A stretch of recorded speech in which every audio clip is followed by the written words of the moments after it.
The Spurs, they have a tough test ahead this week. Let's look at the week ahead and then ask the question, should Carter Bryant get more run with the Austin Spurs?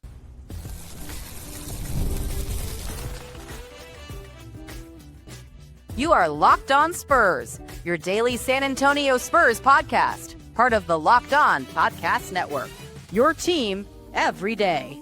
Happy Monday. Welcome back to Locked On Spurs. We're in the Locked On NBA Network. I'm your host, Jeff Garcia, Spurs writer for Kens 5 San Antonio. Glad to have you all back. Hope you had a great weekend.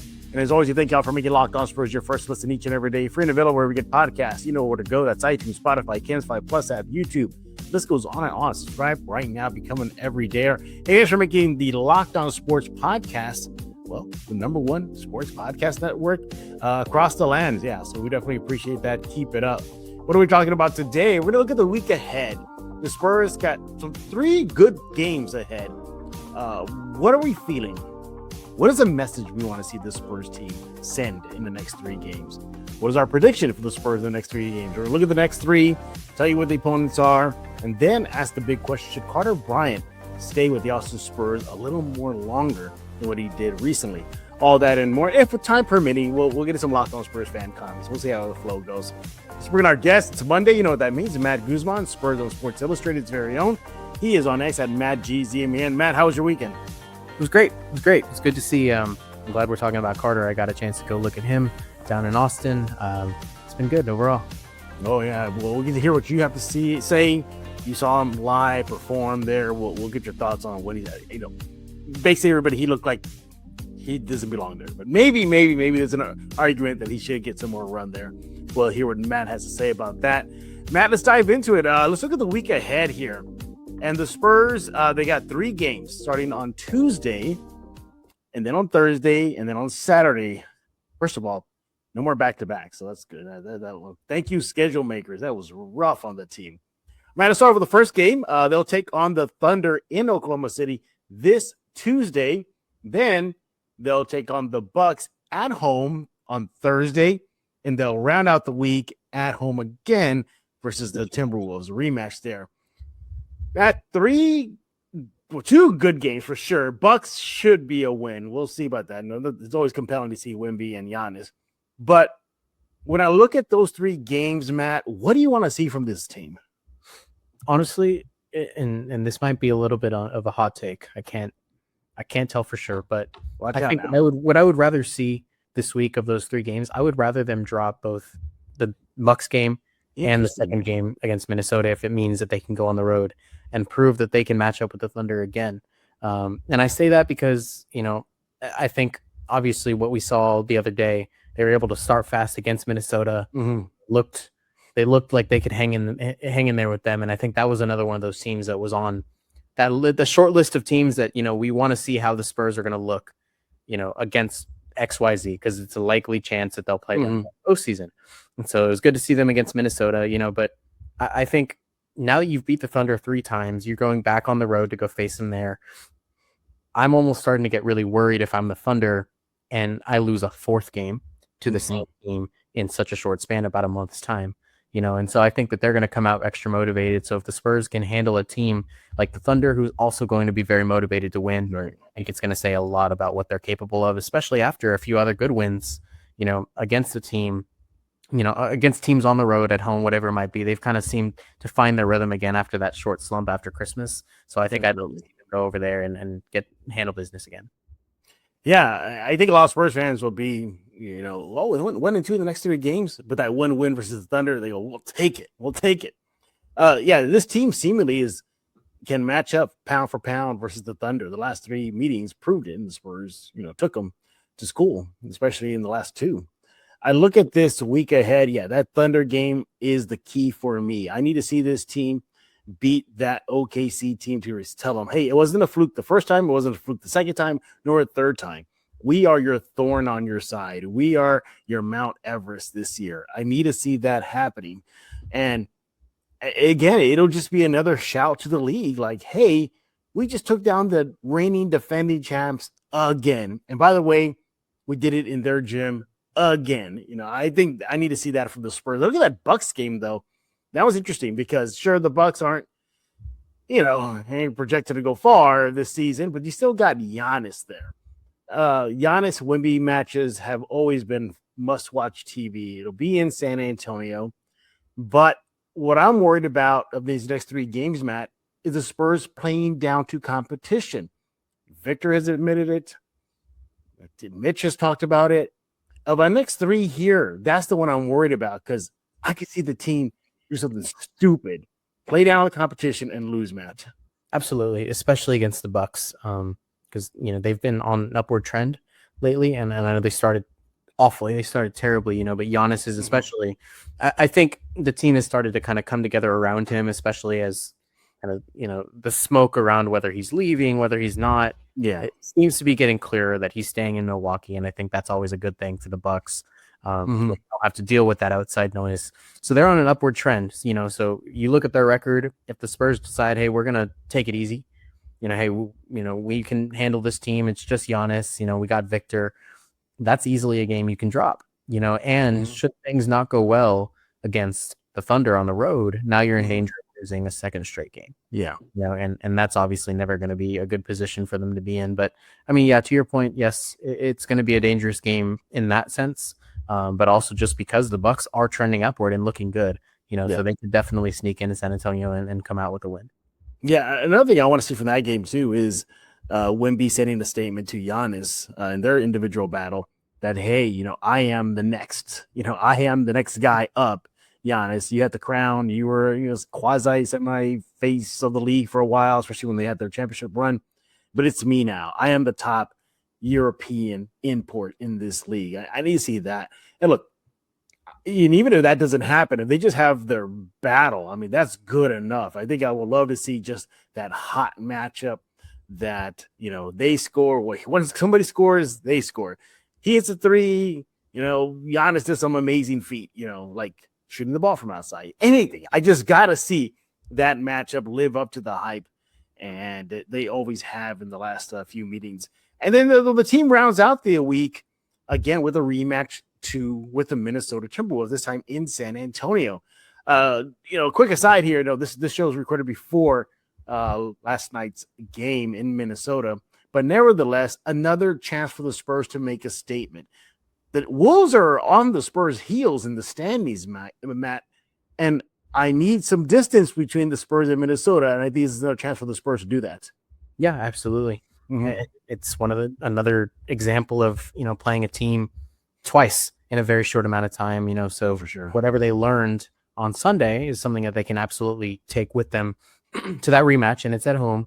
You get and obviously having in the middle of a 3-game home stretch, right? That can always help you kind of settle in a little bit quicker and feel a little more comfortable. So.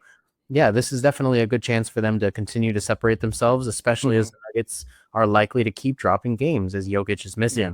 And so I think it's a chance for them to continue to climb those rankings. Yeah, another kind of a subplot that's going on with these 2 games here, yesterday versus Minnesota and then again this week, is the battle of the 6-man. Naz Reid, KJ, those 2 guys are, in the mix for 6th man of the year. I need KG to prove that he is the 6th man of the year this year, not Naz. Solid player Naz is. I think Spurs fans would have loved to have him on the bench. But it's KJ's time to win the 6th man of the year award.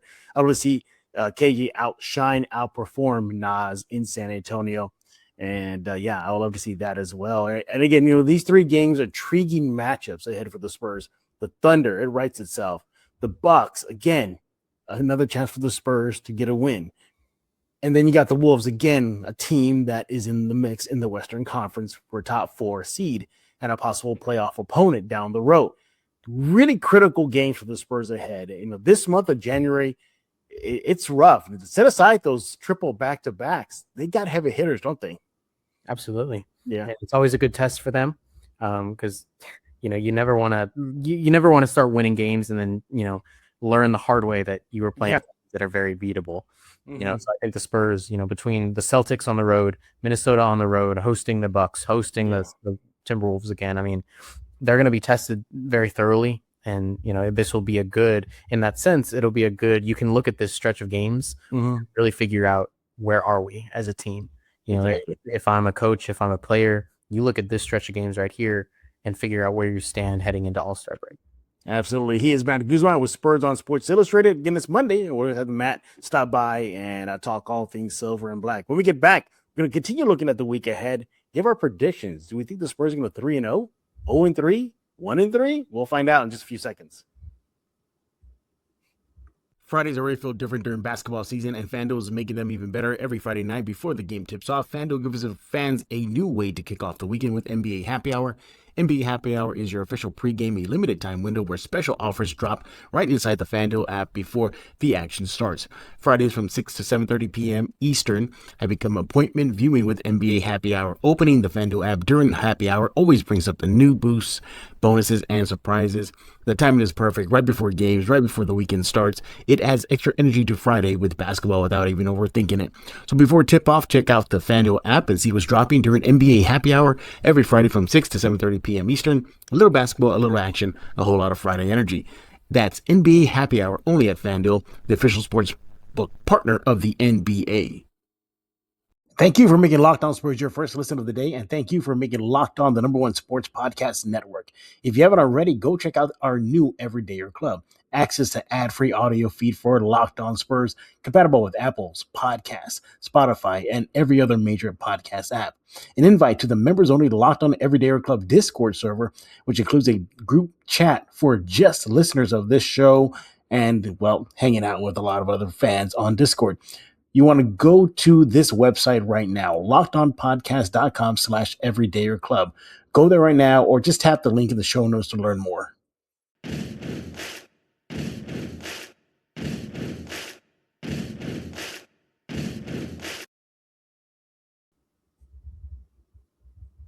We are back right here on Locked On Spurs, joined by Matt Guzman, because it is Monday. That means Mondays with Matt right here on Locked On, and make sure to follow him on X at MattGZMEN. We'll look at the week ahead for your silver and black.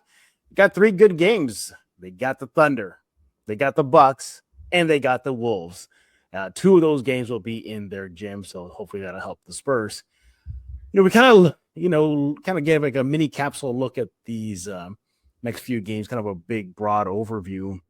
And say what you will about the Thunder game and the Wolves game. That Bucks game scares me because of the Spurs' tendency to play down, as we mentioned. But that being said, Matt, I'm going to go Spurs in the next 3, 2-1. I think their loss will be against the Bucks. I think that's the trap game for me. What do you think? Yeah, well, we're right in the same. The difference is I flipped which home game they're going to lose. Yeah.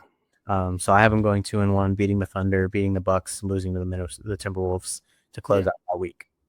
If I say, Matt, ahead of you, before you look at the calendar, saying, hey, Matt, these are the next 3 games: the Wolves, Thunder, and Bucks. I'm going to go 2-1. What do you think with it? You think that will be acceptable, considering their standards right now are very high? I mean, is it out? I mean, I don't think it's out of the realm that they go out at 3-0. I think that's just as possible. This team is that good. But what makes me pause a bit is the way they've been playing since the Christmas holidays. They've been kind of erratic. Right. The Minnesota start was hot. Hopefully they stayed that way for a W. But nevertheless, even against the Boston game, they were never in some sort of big deficit, but they were losing it for a while because they didn't bring that juice to the court. So it took them to kind of get going late in the game when, thank goodness, they did. Took Wemby to do some miracle shots there. Even in a win like that, that still concerns me, saying, like, Spurs, what are you doing? You should not be trailing Boston. You should be either leading or tied at minimum. So did you give any pause to the next 3, considering how they've been playing of late? I think a little bit, naturally. And especially, like I was mentioning earlier, like when you take this stretch of games and look at the quality of opponents that you've faced, between the Celtics and twice against the Wolves and also the Thunder and the Bucks, you're bound to, I don't want to say be exposed, because not necessarily what's going on, but you're bound to fall into some of your flaws. When you're playing team after team after team that's just really, really good, not to mention back to back to back, right, in such short time. And so, I mean, yeah, it definitely, it does naturally bode some concern for the next 3 games or so. And to answer your original question, the Spurs would never say that being 2-1 is acceptable, right? They'd never admit that a loss is acceptable. But if I'm the Spurs and I go 2-1 in a stretch with the Thunder, Bucks, and the Minnesota Timberwolves, it's also not one of those things where, they'd shut down any talk of, is this going to spell more trouble? Are you guys going to start, like they're going to be like, no, we're not worried. This is just, it happens, a long season. How many times have we heard them say it's a long season? So I think it does a little bit play, just the constant challenge that these tough teams are going to be a little worrying and concerning. But, like I was saying earlier, it's a chance for them to prove where they stand and what they're made of. All right, Matt, what's your prediction? You saying going 2-1, right? 2-1. 2-1. I'm going 2-1. Yeah. Look, I want them to go 3-0 for sure. I think they have the capability of doing that. But again, just erratic play of late. I think before they won recently, one of their recent games, they were fell again to the bottom of the heap when it comes to 3-point percentage. I think they were just kind of in the middle of the pack in other major stats. They're trending the right way. That's awesome to see. But man, God, I mean, just a brutal January. It really is. And they even look beyond the next three. Don't count out the Jazz. Do not sleep on the Jazz. I know their record is bad, but they really tested the Thunder. They beat the Spurs. I mean, again, we're just looking at the next three though, but you still have dates with the Rockets 2 times. The Pelicans that are just a pesky team. You got the Hornets, again, a young, up-and-coming, run up and down the court team. It's a brutal January. And the thing about it, too, Matt, is that we're not even close to the freaking rodeo road trip. And they've been on the road, I don't know how long already. But the good news is, Matt, in the back end of their schedule, the 82, it's more home-loaded than it is away. So hopefully that'll bode well for the Spurs. But Matt and we got the Spurs going 2-1 in the next 3. What do y'all think? Think the Spurs are going to get the 3-0 mark? Maybe 0-3? Let Matt know on X at Matt GZMN. Let me know on X at Jeff G Spurs Zone. When we get back, we're going to ask the question, Carter Bryant, should he remain with the Austin Spurs? Not permanently, but maybe just a little while longer to cut his teeth. And Matt was at the game, and he has some insight there as well regarding Carter's play. How about that coming up next right here on Locked On Spurs? During basketball seasons, there's nothing like being in the building, the energy, the crowd, the first big run that gets everyone on their feet. Fans want to be there for those moments, not stuck refreshing screens or guessing for what tickets are really going to cost. That's where Game Time comes in. The Game Time app gives fans the advantage back, making it incredibly easy to score amazing tickets, fast, simple, and without the guesswork. Browsing the Game Time app is straightforward and intuitive. Finding tickets takes just a few steps. See the views from your seat before buying, making choosing tickets easy and confident. Prices include fees up front, and the total is clear from start. Features like zone deals to help unlock great seats and even better value. Whether it's an NBA game or another live event, everything is right there in one place. Take the guesswork out of buying tickets with Game Time. Download Game Time app, create an account, use code LOCKEDONNBA. That's LOCKEDONNBA for $20 off your first purchase. Download Game Time app today. Get in on the action.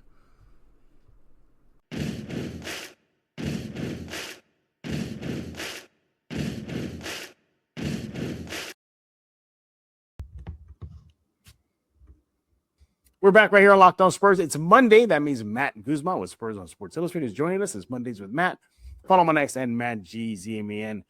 Matt, not too much surprise, but nevertheless, it was kind of coming eventually for the rookie Carter Bryant. He gets assigned to the Austin Spurs for 1 game versus the South Bay Lakers and performed very well. Has some highlight dunks, scored about 15 points, solid defense. It really looked like he shouldn't be there. He really was playing pretty well. But the Spurs then recalled him, and he joined them for the Minnesota game. But ahead of the season, Matt, I had talked to Carter Bryant about that. I'd asked him, hey, Carter, you know this is probably going to happen. You're probably going to go to Austin. Obviously, he's going to say the right thing. He's not going to say, no, I ain't going to send me to Austin. He's like, sure, I embrace it.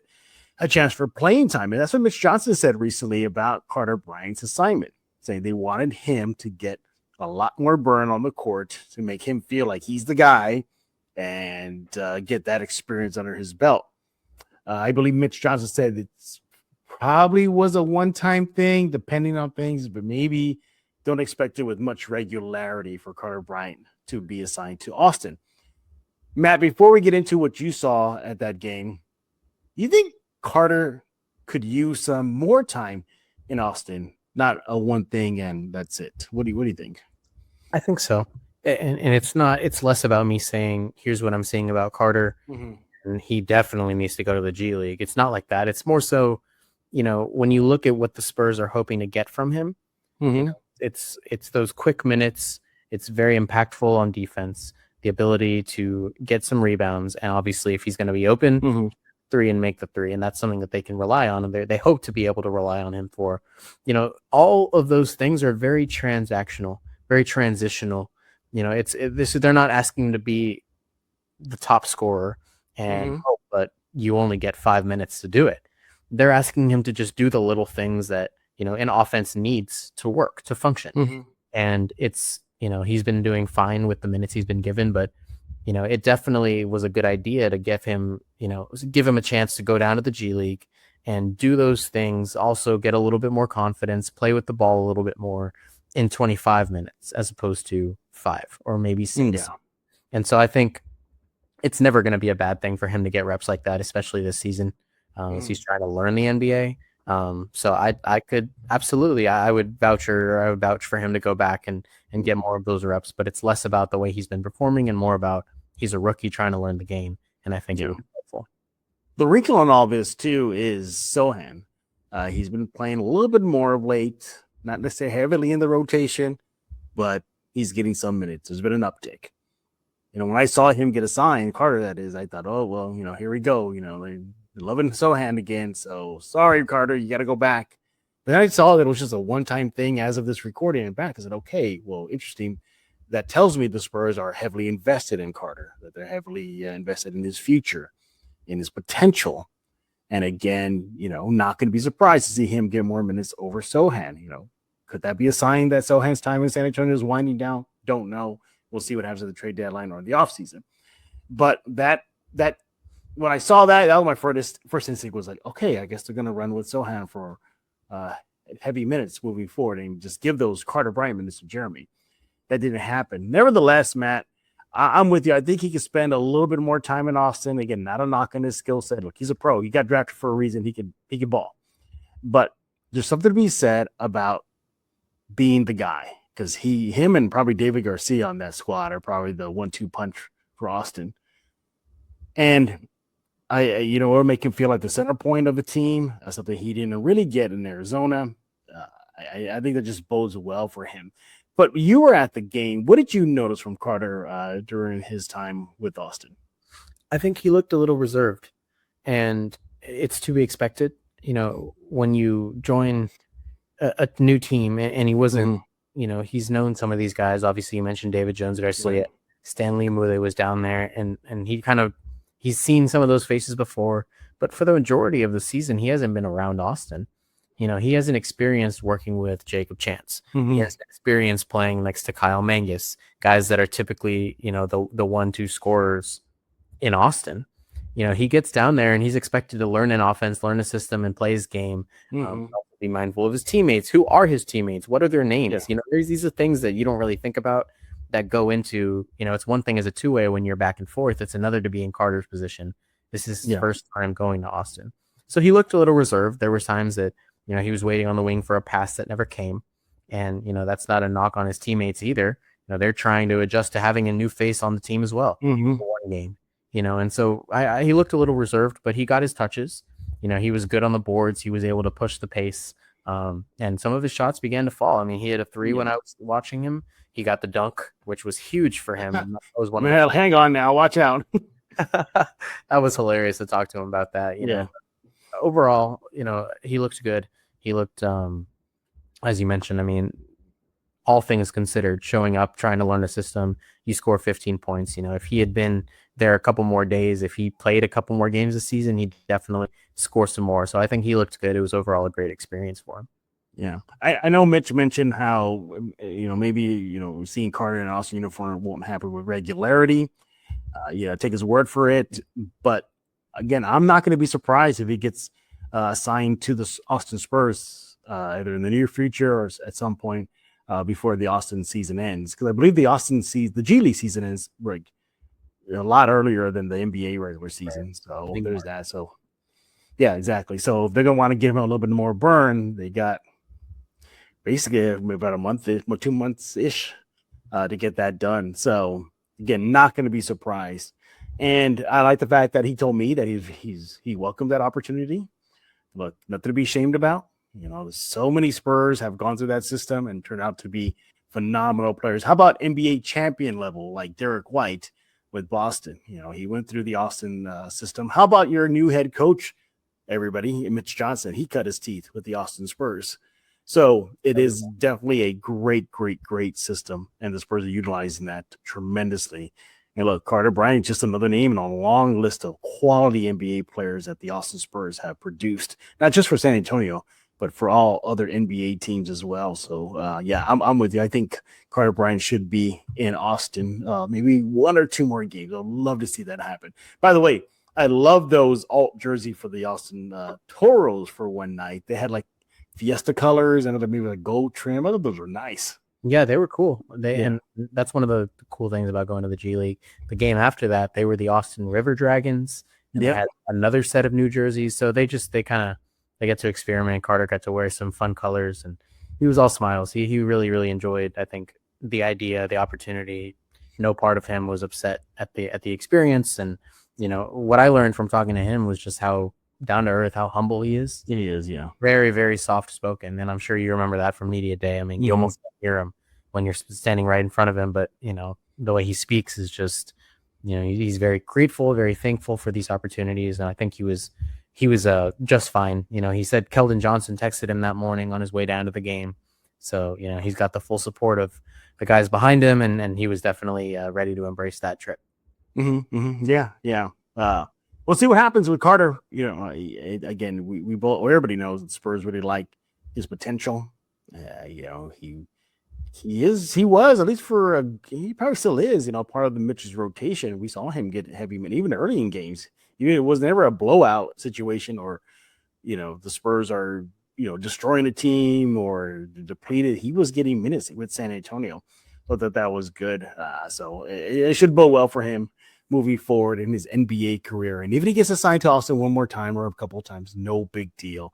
Many other players have done that. I remember back in the day when the G League started, it was called the D League, but it was actually considered like a bad thing. There were a lot of players like, no, I don't want to go to that time, the D League. No, but now it's good to go. Even Tony Parker, during his time, there is a little trivia here. He played for the Austin Spurs 1 game, but it was not in Cedar Park. It was in San Antonio at the old practice facility. They brought in the Austin Spurs team for him to get game reps because he has coming off an injury. And so technically he played with the Austin Spurs for 1 game, but it was never official. Didn't go on record. Like he played against the South Bay Lakers. So even TP had to rehab with the Austin Spurs. Zach Collins as well. Mm-hmm. He joined the Austin Spurs coming back from rehab. Again, it's just a great, great thing the Spurs do. And Matt, first of all, again, we thank you for taking time out of your schedule to join us here on Locked On Spurs. You mentioned you're chatting with Carter Bryant. What else you got going over there at Spurs on Sports Illustrated? Yeah, I also had a chance to talk to Stanley, the new nice. Spurs. So hoping to kind of get a little bit more, learn a little bit more about him from Coach, and then get a story on his journey to being a two-way player. He's from San Antonio, so he's playing home. Yeah, exactly. Yeah. So thought about that the other day. I was thinking, like, how many San Antonio-born ballers have played with the San Antonio Spurs? And there's Stanley, there's Devin Brown. What's am I? I guess Charles Bassey. He does count. He played high school ball. I don't think he was born in San Antonio. Mm-hmm. Jordan Clarkson? No, Jordan Clarkson never played with the Spurs. Nope. Let's see. Yeah, who's that? He torches the Spurs now, Jordan Clarkson. My God, he loves playing against his hometown team, doesn't he? Every time. Doesn't matter if he's wearing a Jazz uniform or a Knicks uniform. He loves a torch in San Antonio. But nevertheless, Matt, again, we thank you for taking time out of your schedule to join us here on Locked On Spurs. Everybody, make sure to follow him on X at MattGZMAN, and we always appreciate you, Matt. Everybody else, thank y'all for making Locked On Spurs your first listen each and every day. Free and available wherever we get podcasts, iTunes, Spotify, Kinsfire Plus app, YouTube. Go subscribe right now. Hey, check out the NBA Everydayer Club. So what is that? So basically, if you enjoy listening and watching the Locked On Spurs, you join the NBA Everydayer Club. By the way, you want to go to LockedOnPodcast.com/Everydayer Club. There you'll get ad-free shows. You get a private Discord channel to chat with other fans. Go subscribe right now. That's the NBA Everydayer Club. We'll be back tomorrow as the Spurs regular season marches on. And don't forget, subscribe wherever you get your favorite podcasts. iTunes, Spotify, Cansfly, plus out YouTube. Go do that right now. So for Matt Guzman, I am Jeff Garcia. We're going to put a lock on this episode of Locked On Spurs.